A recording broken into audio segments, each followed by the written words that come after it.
Conducting credible polls amidst rivalry is the focus on today's discussion as we look at the 2023 polls that's coming very, very strongly upon the country. And we trust that looking at the observations of elections that have been conducted earlier on in some states, we trust that we're going to have a better pedestal where credible polls will be witnessed by Nigerians. Well, discussing this with us is a civil society activist, and not wrong to also say he's a human rights activist, Solomon Idiobe. Thanks for coming. Thank you very much. Good morning this morning. And Daniel, as I say, very good morning. Good morning. Welcome. Same I say to viewers at home, is a very good morning this morning. Okay, let's look at the strength in terms of the words of verbal missiles being spoken about, being criticized by coming from the presidential candidates of the APC and the PDP. And just recently they were at each other's jugular, and there were some fire off stormy words coming out from the presidential candidate of APC against that of the PDP. And what really draws attention is that we don't need the political stream to bring about strife, to bring about a threat to national harmony and divisive politics. But it seems to be degenerating to a point where, even as alleged reports have it, that the presidential candidate of PDP said, Delta people needs a man of his stature and not the Igbo or the Yoruba president. What do you make of that statement? Ethnocentric. It's ethnocentrism. It's, if you like, it's about the same canvas that we've been talking about, that people feel that they are more important in this country than others. And that's why people like us are also faulting the actions of the People's Democratic Party, to be very precise. As much as we fought that of the sister party. One, you could not have had a northern president in the last 7 years plus. And then you are also bringing a northern candidate for Nigerians to also continue to have northern leadership. To me, is a height of insensitivity. Now, what was the reason that they did is they said Jonathan, and because they were the same people who were saying, oh no, religion does not matter, tribe does not matter, it is one Nigeria. Okay. The same person, the same people now are the ones telling you now that it has to be a northerner. Okay, I will allow you continue to have your say after this time out as we take a short break. Do stay.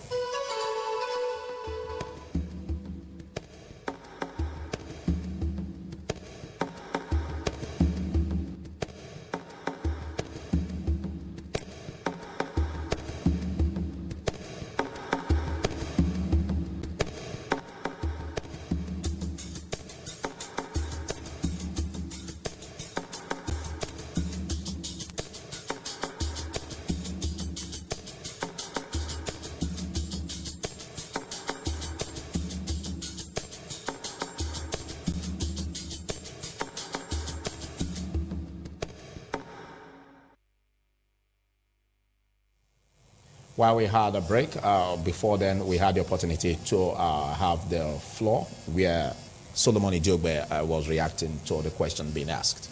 Yeah, point I'm making is that in final analysis, the issue here is that people are too insensitive. The same insensitivity displayed by the People's Democratic Party is the same insensitivity displayed by the All Progressives Congress. You ask me how? Same, because why the PDP was insensitive to the fact that Nigerians will react to having a northern candidate take over from a northern candidate, thereby you are talking about 16 years of northern rule straight. Because the excuse was that Jonathan took part of Yar'Adua's tenure and did one other tenure. Now you are going to do 16 years on the road if your calculations goes through. Now, that's the same problem we are having.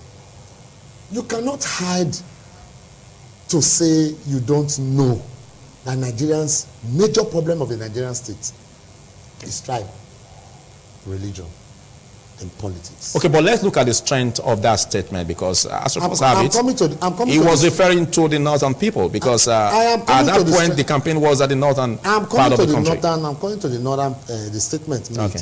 Now, if you look at it, there are three major problems that the Nigerian people have, and it's sold by the elites, if you like, the political elites in Nigeria. Now, the politics, and their major weapon is religion and ethnicity.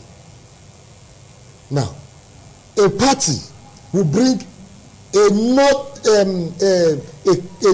Muslim candidate and expect the Christians even in their party, because the truth of the matter is that Nigeria is divided into two. I have an issue whether you say Lord Lugard amalgamated the north and the south, but there is a north, there is a south, and the north are mostly Muslims and the south are mostly Christians. Now, and when you are going to merge, you need to merge a north and a south. When you take people from the same religion, you are becoming sensitive. Because the same Christ, not different from what people are saying, that the current administration had all or has all its service chiefs and heads of parastatals, up to 90% in terms of heads of parastatals from the northern region, and mostly from the same religion. You can't say up to 90%, because I will be asking you what okay, but what is your statistics? And I talk, if you look at, you can't say up to 90%, but I will allow you to say most. No, up to 90%. Are you talking about the service chiefs? Tell me the one that is okay. You want to talk about the man from Delta? Of course, that's your opinion, and not the opinion of any record. So I'm just saying that these are part of it. It takes us now to the comment made by Atiku. Okay. It's inciting violence. It's inciting disunity, because what incites disunity incites violence. You understand? And when you try to tell a people that I am one of you, I'm a northerner, you should vote for a northerner and not a southerner, whether it says southeast or southwest, that you should vote for a northerner and not a southerner. What you are invariably saying too is that vote for a Muslim and not a Christian. Okay, Rabi now when you have, yes. Okay, Rabi Konkoso is a movement too that you can't shy away from. Of course. Just like we have the obedient movement gaining wave in the south, the NNPP too, they are gaining wave in the northern part, owing to the fact that Rabi Konkoso have a good political journey, and he's been loved in the north to an extent. So don't you think his candidacy will affect that of the PDP? Of course, yes. You see, one beautiful thing, I had a discourse with a very strong ANPP candidate. NNPP candidate. And I looked at the fact too that if it was possible for an Obi and Kwankwaso to have met, it would have been able, because Nigerians are tired of the old order. See, people sometimes now, I know even, it's not about, people, you see people trooping out to support the obedient movement. They call it a movement. Because they are tired of the pain. See, you are not sure of what you wake up to in the morning in Nigeria. You are not sure. Anything goes. The government is so insensitive, so irresponsive, so irresponsible to so many plights. You can't say the government is so insensitive. So insensitive. You can't say that. No, although it's your opinion. It's an opinion. But if you are making such statements, you're making statements based on logical reasoning. And you can't just. And I'll give you the logical. You can't just make it on a blanket. And I'll give you the logical general statement. I'll give you the logical reasons. A government who wakes up and increase pump price of fuel indiscriminately, without thinking about the pains and the agonies or the anguish of the people. To your mind?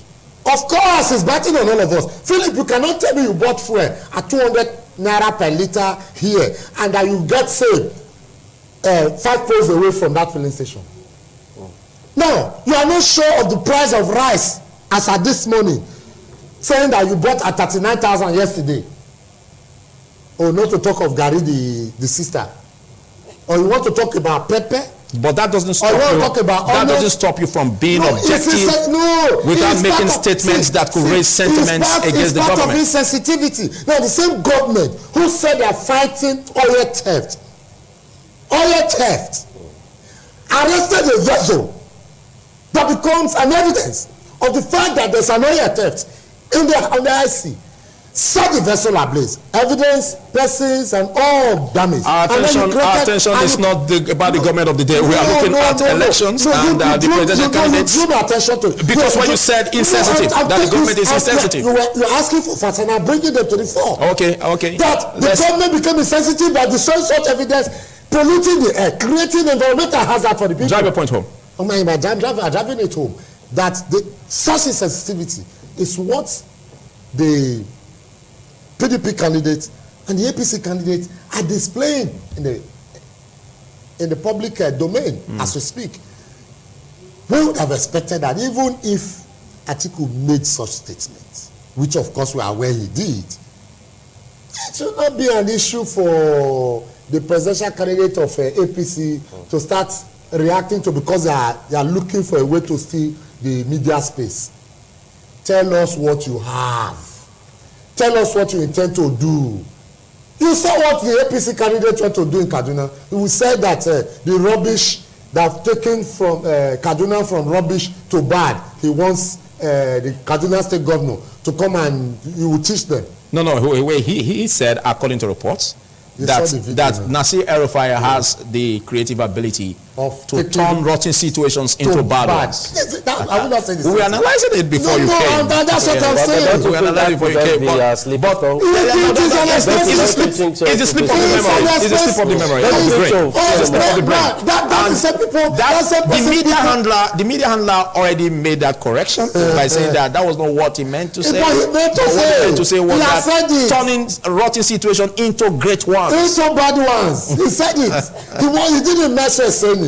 Now, he went further to say, education. See, I am ashamed and afraid. But that does not take it away from the fact that he's also competent in terms of delivering on good governance. Before now, he had competence. Before now, he had competence. Because age is a factor. People are denying the fact that age is a factor. People having dementias already, and you're talking about governors. Governors need sound minds. When you're talking about governors, talking about people who have sound minds, sound initiative, sound orientation. And somebody came to tell me that the Tinubu not turned Lagos to Dubai. Lagos State, for God's sake, was a federal capital territory. Lagos State is a country of its own urban issue. Lagos State had a seaport before Tinubu became a governor. Lagos State had all the things. Was it Tinubu that built Third Mainland Bridge that created a crossover, crisscrossing? Was it Tinubu? Lagos has been, in fact, when the British or the Europeans want to talk about Nigeria, their major focus usually is about Lagos. All the razzmatazz, the hula balloons, if you like, about Nigerian political situations and economic nose diving and all. When they are taking a swipe, or they are going to talk about anything, about whether positively or negatively, Lagos is usually a first focal point. And somebody is telling me Tinubu developed. He's a governor. When has it become a law that your right becomes a favor? That a governor built road has become a favor for you? It's a right. It's a fundamental right of Nigerians to ask questions and relevant questions. It's a fundamental right of Nigerians to draw government attention to those basic needs that they are failing. That government provided basic needs have become, he has done so much. So these are the basic things. So for me, I think that what is happening now, it's like the biblical thing that when God discovered that they were building the Tower of Babel and it was going up like a very high skyscraper, and I may get to heaven, God said, if we don't take action about these people, they will meet us here. And he decided to give them diverse tongues. And I think so very clearly. As an activist, and very sincerely, sir, that That is what is happening to the two so-called giant political parties that had existed in the last 2 decades in the Nigerian political scene. That God has created a lover's language for them to create confusion for them so that Nigerians can think afresh and begin to look forward to a better Nigeria without thinking about, because the two of them are already tongue-lashing themselves, creating room, because it's no longer 2 political parties as usual. It's now 4 political major political parties as it were.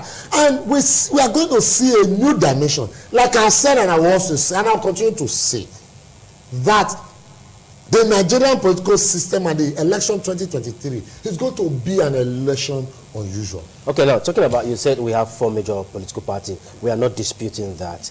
But I don't really know the problem you have with the former major parties.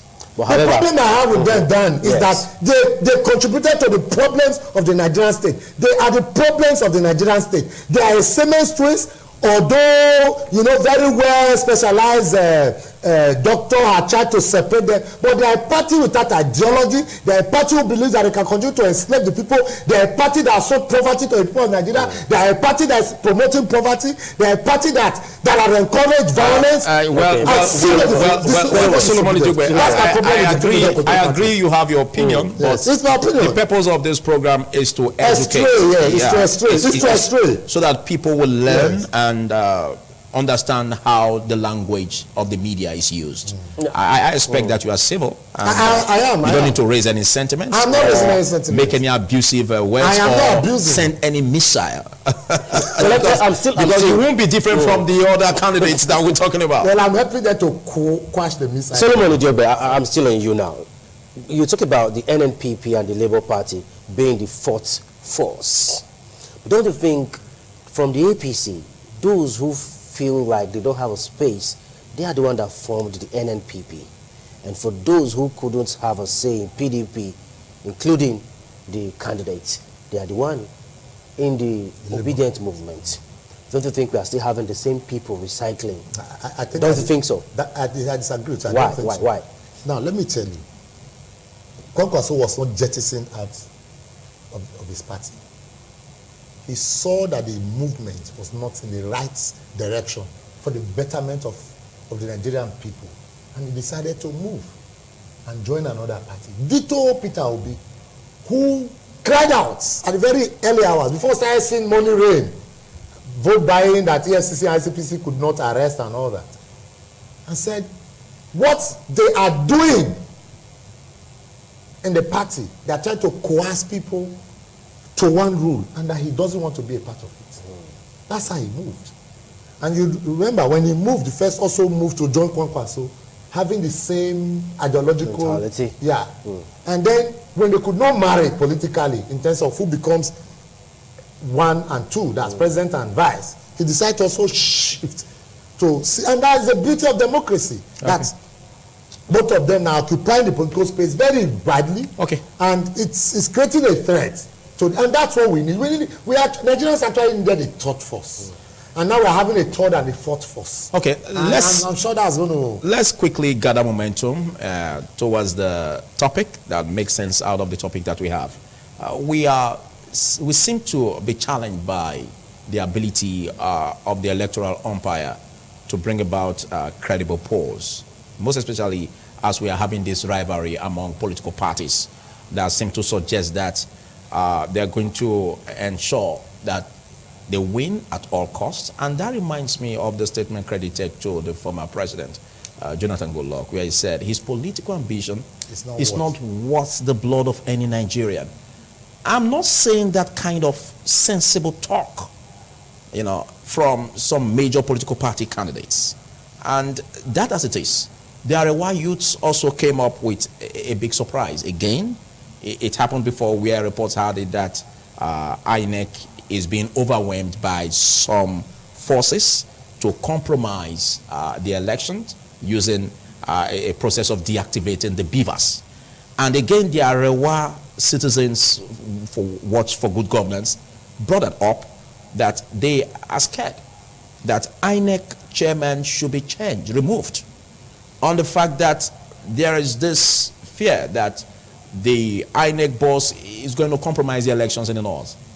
and also the INEC boss has not reacted to statement or reports where it was said that there is an impression or a political force that is trying to overwhelm it in order to deactivate the beavers in the forthcoming election. What do you have in this regard, and how do we make it count for our polls to be transparent come 2023? Unfortunately, with all sense of humility and sincerity, Nigeria is in a big mess. We are not in a big mess. I said sense of sincerity. All right. Not trying to be, to polish what is not. The problem with the Nigerian political space is not necessarily the umpire. The actors. The players. Yes. The actors, the political actors, which include the security agents. Those we should fear and watch out is the police. I make bold to tell you that the threat in 2023 general election is the IGP and the commissioners of police. What makes you say that? All because we are aware of intelligence reports that the IGP and the commissioner of police are clamping down on opposition parties. Even right here in Edo State is happening. As alleged. See, we can't authenticate that report. I'm not saying authenticate. We can't authenticate. Philip, you have said we have an opinion, and I've said by the information at our disposal. Yeah, but I'm bothered about even though it's your opinion.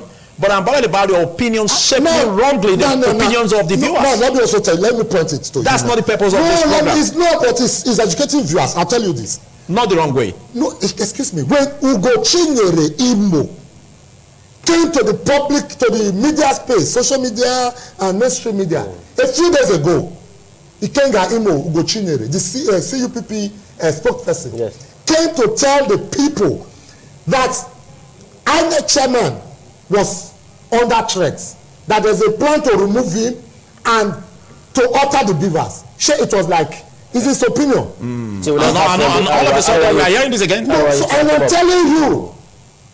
See, Philip, it's that time we call a spade and not a fantu. The Nigerian political system and Nigerian political space is under threat, especially from the hands of the security agencies. But don't think that will be presumptive. Don't think that will be presumptive, because even the electoral laws doesn't make it easy to change, to remove the I expected you to have asked me how. It doesn't make it easy, but Arewa youth are already agitating. Before you know, another set of political youth will start agitating, and before you know, it starts brewing and becomes a big thing, becomes a major discourse. So are you saying there's an iota of truth from that? Yes, there is. Or even are you also saying that the group may be sponsored in this regard? Yes, of course. We went at different times, because we have been as civil rights activists. We are informed of activities across states.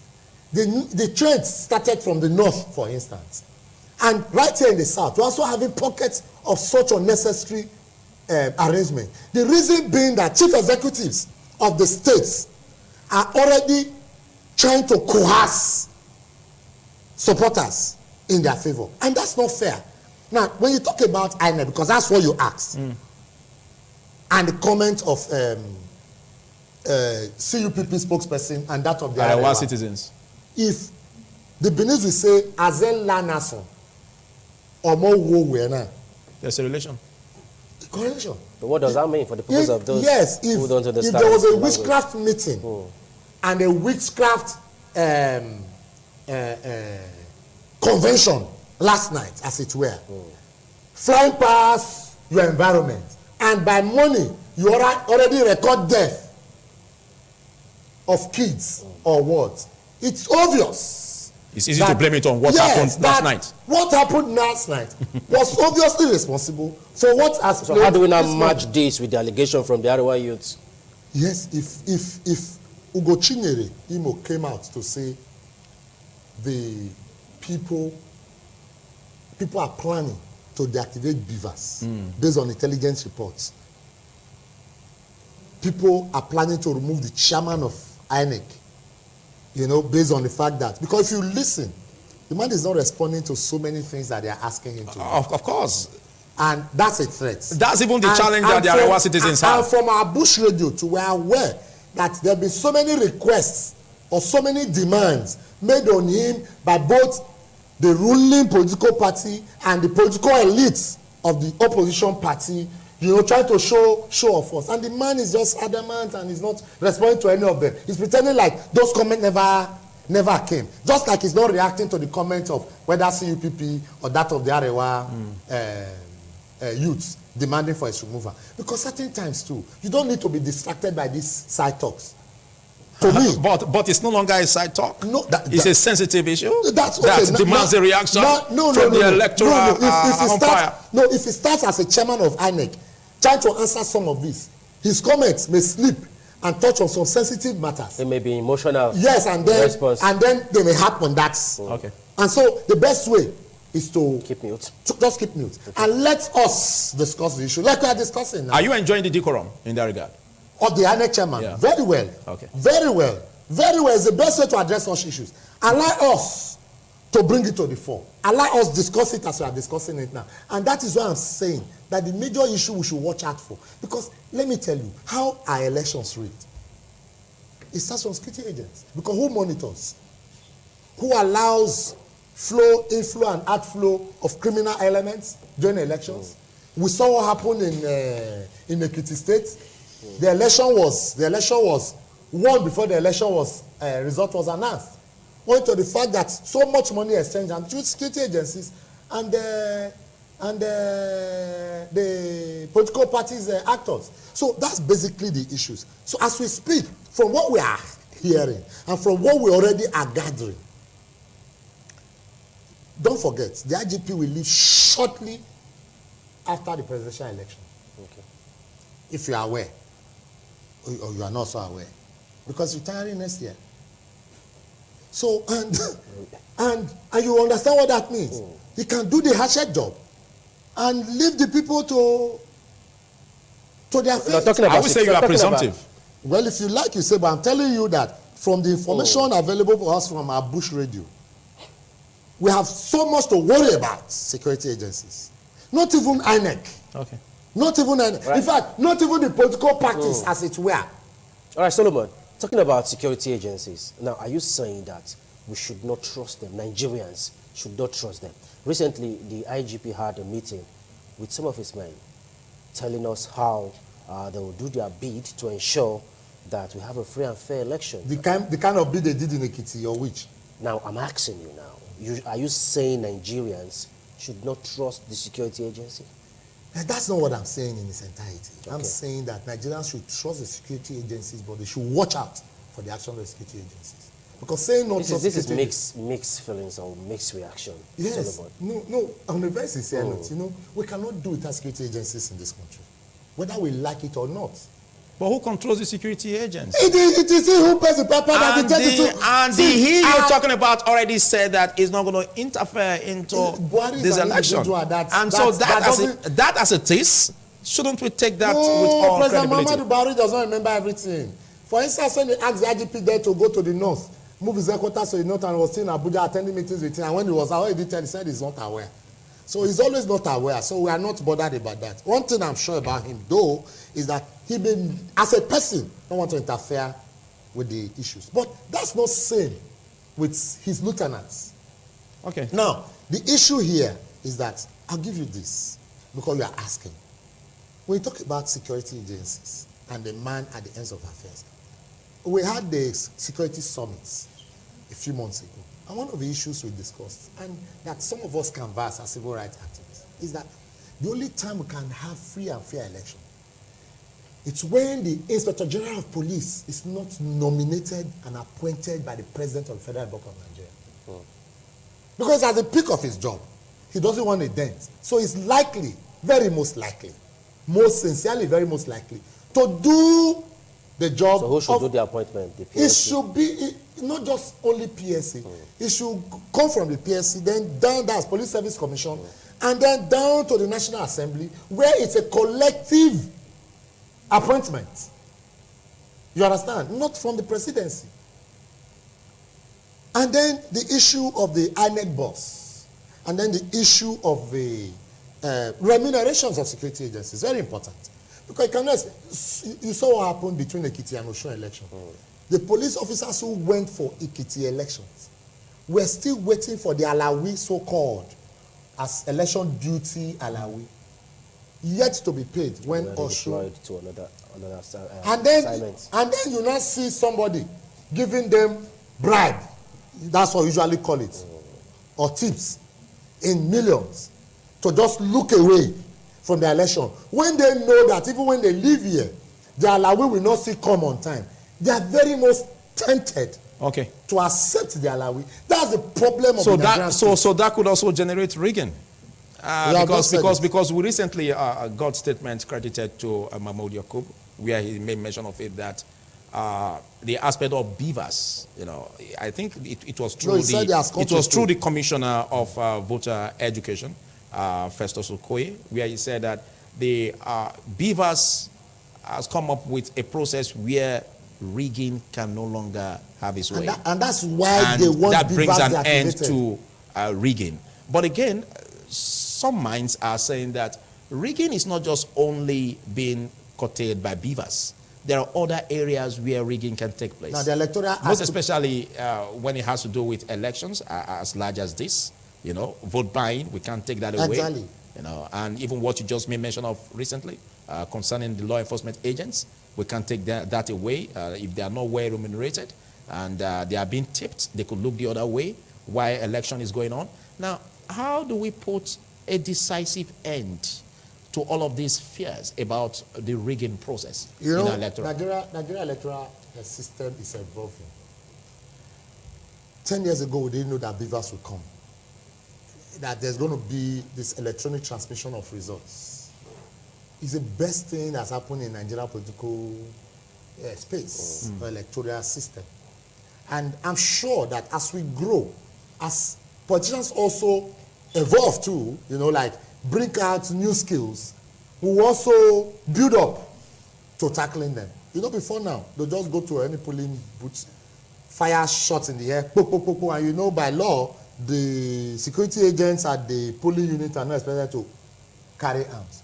But whereas the same law provides that perimeter, that police with arms should form guards around those polling units with certain numbers of meters and feet away.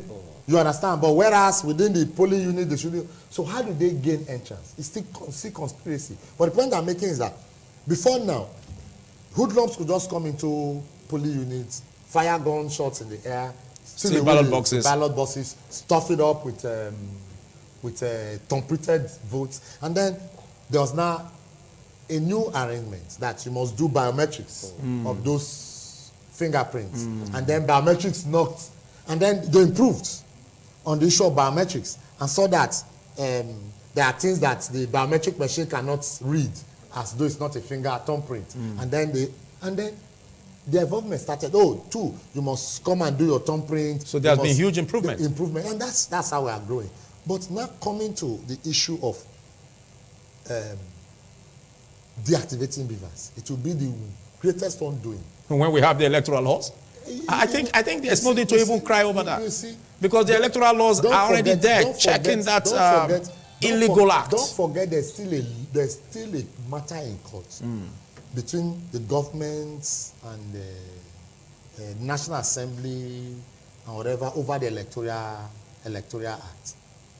I think I saw that matter being canvassed a few days ago, a few weeks ago. Okay.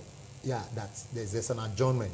Okay. Are you scared that could be another way to put a stop to the beavers process? Although it didn't talk about beavers, it's talking about basically about appointees, nominations, and a few other clauses. So the beavers has come to stay? No, but let me tell you, don't take it so lightly. There are clauses that are ambiguous, especially when it comes to terms of legal matters. There are clauses that becomes ambiguous. It's just put there like a clause, and you just walk past it, like it doesn't actually matter. But that's the target. Okay. And then once there's a judgment, they amplify the ambiguity of that clause. And then you see that beavers becomes on that threat. But I hope that's not the issue, because for us, beavers has come to stay. Any attempt to deactivate beavers, we will canvass, we will march, we will do whatever it takes to protect the issue of vote transmission and the biometrics. Okay. Let's take you back to 2014 now. In 2014, we saw how Nigerians were actually clamoring for change. We saw how some people felt security-wise, the PDP government were not on top of the game. We saw how Buhari came into power in 2015. Now it seems like the same scenario is unfolding again with the Labour Party movement. Don't you think Nigerians who have records of what has happened in 2014, don't you think they should be worried with this current trend that is on? That's the same way they decide to change for change. Yes. And then they change for change. Yes. Yes. You are taking us to where we don't know. No. I just mentioned in the. So we should call for help now. We call 911. I'm just mentioning in the past that we didn't know we were asking for change when we demanded for change. Yes. But I think that this is a little bit more different. Like we have said, there are two major movements now, the Kwankwansorians and the Obedience. Nigerians are tired of the old order. Yes, many people have sentiment for Peter Obi and Kwankwaso, as it were, that yes, because one, the candidate of the Labour Party is a young person. He has traceable track records of achievements. I was watching a video yesterday where late Dora Koeli was, thanking him for, he's from Anambra, she's from Anambra State, thanking him for what he did while he was governor in Anambra. And then people are looking at those traceable track records of achievement. People are looking at sense of responsibility. People are looking at so many. But President Muhammadu Buhari have record of fighting corruption. But he didn't have records of fighting corruption. He had.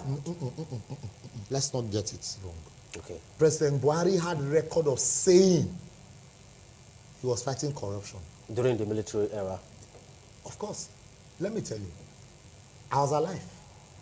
Very, very well kicking. And of course, you're still alive. Yes, and still very much alive when he was head of states of the Federal Republic of Nigeria. Most of those actions was put by late Deratunde Ijagbo. No wonder his watch. Queue up. We're against the discipline. Let me tell you what we have come. I said, saying.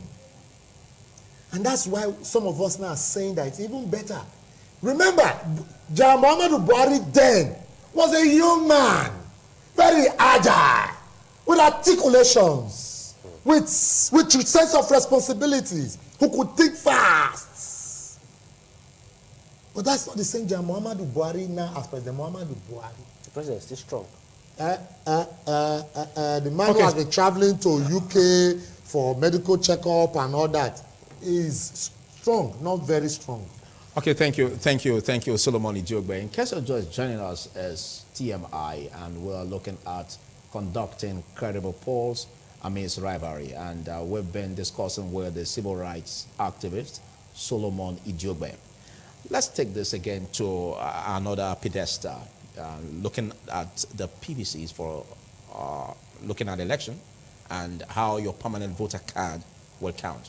Now, the Arewa Citizens Watch for Good Governance also raised another vital issue, that in the north, where communication networks were shut down for security reasons, didn't give them enough room, to register in terms of the registration exercise, for their voter cards. And the abrupt stop, by the electoral umpire, calls for questioning, and a lot will be disenfranchised. And then we also have a situation where some also raised eyebrow that even in the social media space, a lot of persons who were even voting online, registering online, they couldn't finish their registration process, and leaving us with a huge number of millions of persons that were denied that. Now, what is your opinion in this regard, or what are your fears about the PVCs, about this disenfranchisement that may occur come 2023 as it relates to what we are having now, and the fear that some political forces could be behind this to make sure that they work with some INEC officials in order to deny people of their voter cards. You know, in every establishment, let's not deceive ourselves. There must surely be bad eggs. In every establishment. Even in your station here, you have bad eggs. You have saboteurs. They may not come out in the open. They may not be, but they are there. They may be the ones leaking vital information to sister media stations and agencies. So, for me, the issue of sabotage between INEC by people who do not mean well, people who are emotional about their political party or their religion or their tribe, you cannot rule that out. But I think too that the issue INEC did not handle very well is the issue of voters registration, especially those who registered online. For me, I wanted to move my polling unit, that's my voting place, to another locality. This was the very reason. I was afraid that, God forbid, Solomon Idogba is unable to cast his vote for a candidate of his choice. 2023. Come 2023. Because they're unpredictable. You understand? Who knows? Would have been part of those now who said no, perhaps not. Because if you looked at the queue, INEC was not working optimally. And for me, that's also another political calculations. We're not working optimally. Are you not also going to talk about the setbacks they had? Are you saying that they are not working optimally was deliberate? Philip, as at yesterday, or perhaps as at last week by your roster, you already knew you'll be handling TMI this morning. And you had thought about the guests you are going to showcase, and you had thought about the topic you are going to discuss. And perhaps as events unfolded, you decided to also upgrade the topics and perhaps the things you are going to look at. You always make good examples with the presenter. I like you for that. Now, it takes us to the fact that INEC has no other duty than supervise, register, affiliate, deaffiliate, conduct free, fair, credible elections. And they have a budget. No excuse whatsoever. No, they have a budget line per annum for this job. So you cannot tell me that they had malfunctioning equipment or they had no, it's not an excuse. It's not an excuse. It's unacceptable. Because from day one, from every budget, all these, even security agencies who are going to work with them, remunerations, arrangement, ad hoc staff, non-ad hoc staff, those who are suffering the bite of the federal government now, who are leaders of union that have been balkanized and destroyed into 2 or 3 packs now, who join the political elites and the bad eggs in INEC to rig the elections, who are suffering it now, are all made arrangements for why they are doing. Who are they? Of course, professors are the ones who make announcements of results in the name of INEC. Okay. And they are the ones suffering federal government touch in the name of We just wanted you to put the record straight. Putting the record straight. ASU is having a bite of what he gave to Nigerians. Okay. Though we are not happy with the developments that's unfolded and all that, but I think they're having a fair share of what they bargained for. So that's by the wayside. I think that INEC should have, geared up, should have braced up to the challenge. You saw where people will not go, offer to provide, things. They tell you there's no light, our machines can only work for 2 hours, and people say, don't worry, we'll bring generator, we'll buy fuel, we'll give you canopy, we'll bring, making voluntary donations. Donations, just to make you do your job. That has been budgeted for. Has been paid for. Exactly. And then they will come, rather bring 5, 6, 7, 8, 10. Nothing stop INEC from having 20 registration machines at one point. They will come with 2. And sometimes they tell you that even the 2 they brought, only 1 is working. And that 1 can also work optimally. Are you also saying that such threat could be witnessed in the election? It's very possible. So who do we now blame? The deactivation? Who do we now blame? The people who had double registration? There's a difference. Those whose name were removed. Okay, removed. No, it's INEC problem. Because, see, let me tell you. Some actually knew they had registered, like you said. But don't forget the reason that INEC gave. Don't forget the reason that INEC gave. Because anything that has to do with double registration, let me help you. The Beavers recognizes it. Philip, let me help you. It's not an excuse.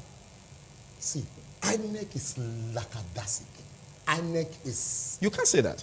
You can't say that. Why? You can't say that. No. You should have asked me. I wouldn't want you to throw a verbal missile and then I ask you why you threw it. Yes, and I wouldn't want my explanation. There's no need for you to even throw that missile. It's not a missile. It's a fact. But you can objectively drive a point home without any sentiments being raised on air. Philip, you registered 2 years ago, and you are yet to get your INEC card, the one they called permanent voters card, and you are not sure. You even go to INEC office, it's under lock and key. And then there's another opportunity for you to go and register. Won't you go and register to have voters? That's what happened. Okay. INEC should stop waiting for collection of voters card. They should do distribution of voters card. There's a clear-cut difference between collection and distribution. Okay. When they are distributing, in fact, when your ATM card is expired, your bank will send you a text message. You get a text message. Sometimes they will even call you. And when you go to your bank, the customer care will immediately tell you your card is there. You can, in fact, now they are even growing, because I saw in one of the banks the other day they have ATM printing machine now outside. All you just need to go there, input your names and your account details, and it prints you a new card. You don't even need to go inside and queue up. The white machine you're talking about? Yeah, in Benin I saw it. Yes. So you don't even need to go, just input the information required and your card will come out, just like they are slotting your cards in. So INEC should grow. They should game up. You know, they step up their games. That waiting for people whose cards were thrown in the gutter, as we saw in the east, buried in a trench. And then those people cannot, they go to INEC office and say your card is not here. And then you expect them not to go and register. Whereas in the system of INEC, those persons are already registered. Okay. So whose fault? Is it me? They don't have the card at hand. Is it me? Okay, Philip, I registered a national identity card several years ago. Several years ago. As we speak, I still do not have a permanent national identity card. But the president of the Federal Bank of Nigeria went and got his own the same hour, the same day. He's the president. Then I'm not a Nigerian. That's just to test run and let you know that the system is working. Okay, my final question for you as we wrap up. Let's look at the election proper. What do you think could happen? Because we understand the electronic transmission of results, which as results are being collated and they are transmitted electronically, it appears on the INEC result viewing portal, which is quite fantastic, and we want to see that play out in the day of election. But again, our fears again is that most of the collation entirely will be manually done. Now, what's your fear that could happen in terms of the rigging process or element of some forces or political parties to do anything that has to do with rigging between collation and transmission of results? No, collation, there's not going to be rigging between collation and transmission. Okay. Because from the polling units, as you announce, it's sent across, transmitted across. The collation is not necessarily going to be manual, because as the results are coming, they are computing. You know, subtracting and addition and all that will take place. But you and I already know the result that came from Unit A, from Unit B, from polling Unit C. And we already have an idea of what the total result will be. It's just that the fact that we do not have a right to announce results is the exclusive rights of INEC. So the issue of, because what happened before now is that they will collate, transmit from polling units to polling unit, ward collation center, from ward collation center to local government collation center to senatorial centers, then to the state center. You understand? Why all of this, you know, the oil now begin to graze the hand and then stain some of the booklets. But that's not it now. There's going to be a transmission from unit level to straight up. So I'm sure that will take So there will not be need to pressurize the presiding officer? No, even if you pressure the of result, that unit. if you pressure, There won't be need to do anything. Even if you pressure, the result is already up. Okay. Now that's one side. Then, So that has been tackled. yeah, to a very large extent. To a very large The extent. only thing we will fear is instrument of coercion as we see now already, Okay.